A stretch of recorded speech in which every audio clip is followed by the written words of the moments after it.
Dare any of you, having a matter against another, go to law before the unjust, and not before the saints? Do ye not know that the saints shall judge the world? All right, family, how we doing tonight? Hopefully everybody doing wonderful. Okay, I got some information, and hopefully this information will help you better understand um, not only why we are in the position that we are in as a people that have fallen from the grace of the Most High, but should be able to get us to understand how to properly uh, do things to get ourselves back into His grace, to His mercy. Okay, um, I'm going to use the Black's Law Dictionary, and of course, I'm going to use the Torah, the Bible. I'm going to use the scriptures. Okay, first of all, this is not legal advice. I do not offer legal advice. So, with that being said, hopefully you guys can take this information, because that's all that is, information, and you be able to use this information properly. So, going into the Black's Law Dictionary first, we're going to go to ecclesiastical law. Ecclesiastical law. Okay.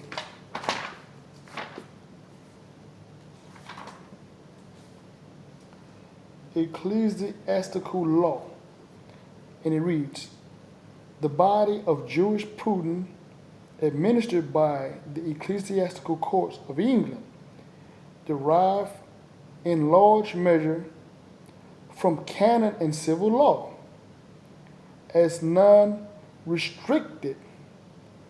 It applies mainly to the affairs and to the doctrine, discipline, and worship of the established church. The church, the body of people. Church is a body of people to Israel. You know what I'm saying? These people are trying to beat Israel, or Yahsara'al.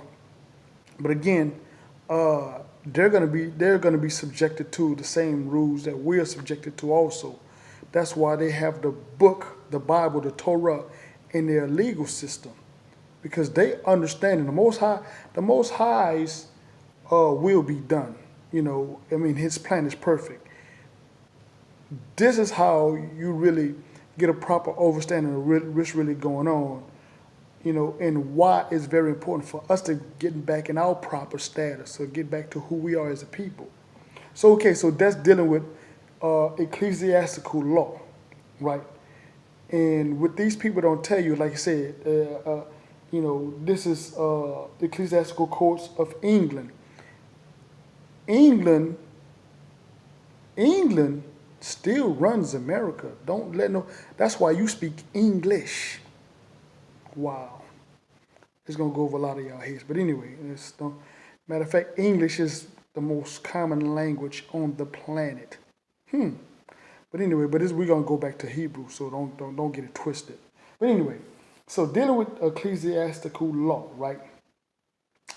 Okay, the Father made a covenant with Yahsara'al. You know what I'm saying? But we broke that covenant, and that's what we're being judged right now.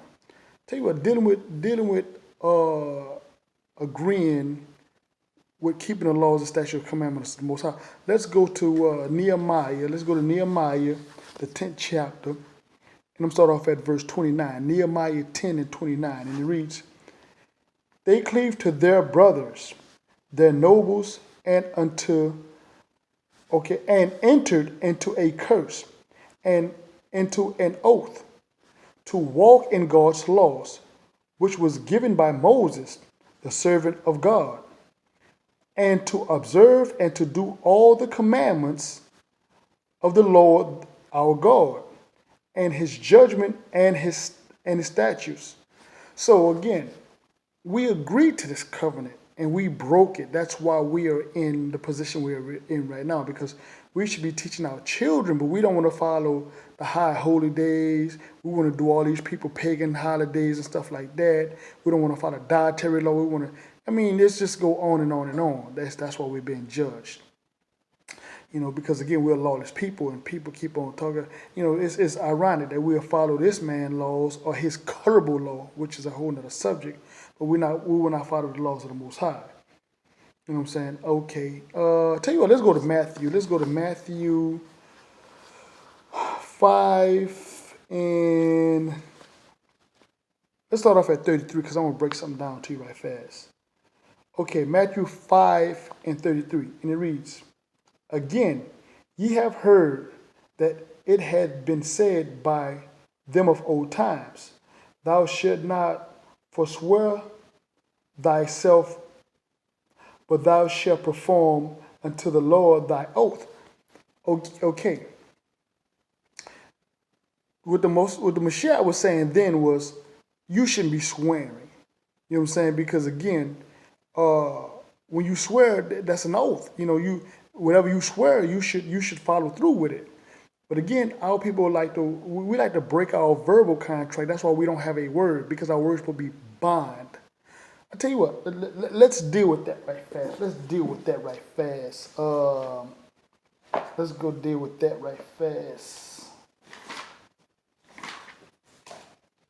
Let's deal with that. Okay.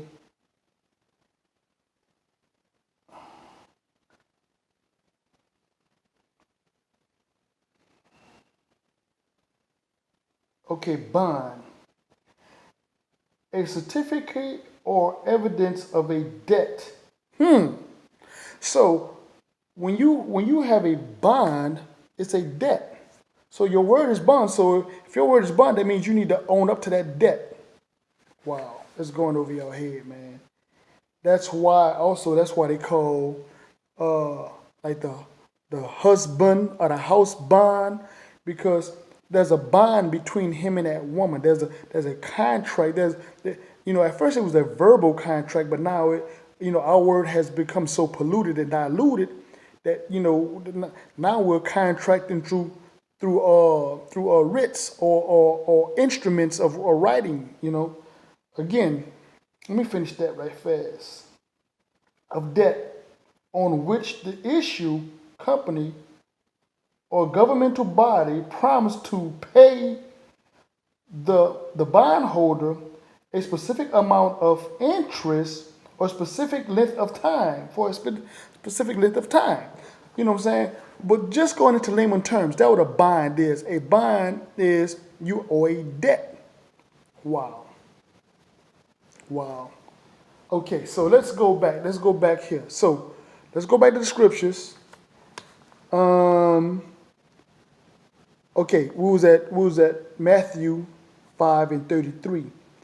Again, ye have heard that it had been said by them of old times, thou shalt not forswear thyself, but shalt perform unto the Lord thy oath. So if your word is not bond, that's why we are and we're right now, because we remember in Nehemiah we swore that we was going to follow the laws, commandments, and the oath of the Most High. Wow. But let's read further. Let's go to 34. Let's go to 34. But I say unto you, swear not at all, neither by heaven, for it is God's throne, nor by earth, for it is his footstool, nor by Jerusalem, for it is the city of great kings. Okay, so again, you're not supposed to be swearing on anything in heaven or on earth. But this man, he gets you into his court and he gets you to swear on your covenant. Wow. Well, I'm just trying to get you guys to see how things are really put in your face, but you don't want to study to show yourself approval. See, you'll swear on this, on the Bible to this man, but you'll break the covenant with the Most High. Again, man, I hope you guys are seeing what you're doing. I hope you guys are really seeing what you're doing, man. You know what I'm saying? Tell you what, I'm going to show you something else. Watch this here. To show you guys, again, how, once you be able to overstand The book telling you about court cases dealing with the Mashiach. How he dealt with the. Let's just get it. Let's get it. We're going to stay in Matthew 5, and we're going to go to Matthew 5 and 25. And it reads, agree with thine adversary quickly while thou art in the way with him, lest at any time the adversary deliver thee to the judge, and the judge deliver thee to the officer, and the officer cast thee into prison. Now, y'all probably say, well, agree. Well, it's when it says agree, it's not saying, well, if you done something, if you didn't do anything wrong, just to agree with him. It's not saying that. Now, if you did something wrong, you need to agree to what you have done wrong and take ownership of what you have done. But what it's telling you is, if somebody make a claim against you, they have to prove their point. Watch yourself. I tell you what. Let's go to claim. Let's go to claim.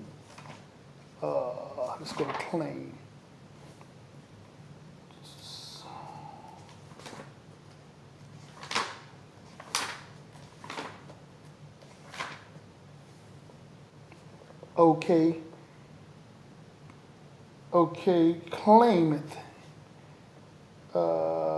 Claim it. One who claims or assert a right, demand, or claim. Okay, claim. To demand as one's own or as one's right. So, when somebody make a claim against you, they have to prove that claim. That they owe you some money or whatever. There has to be a physical evidence of where they say that you did this or you did that. They can't bear false witness. Let's deal with that part. Let's go to Exodus. Again, man, I mean, this is why I say I don't even deal with these brothers and sisters that want to kick against the book, man, because again, they've been taught by wicked people, and they don't want to sit down and let somebody try to teach them right. Okay, we're going to go to Exodus 20 and 16. Thou shalt not bear false witness against thy neighbor. You should not make false claims. You should not make oaths to the Most High or anybody that you can't fulfill, because your word is bond. Again, you see how I just went to the Black's Law Dictionary and went to the scriptures and just gave you edification. That's what we're supposed to do. You know what I'm saying? Once you begin to stand in honor, if you can't stand in honor here, how can you stand in honor with the Most High? Wow. Again, man, I hope you guys got the message. I hope the lesson was really good. With that being said, hey, man, peace, love, shalom.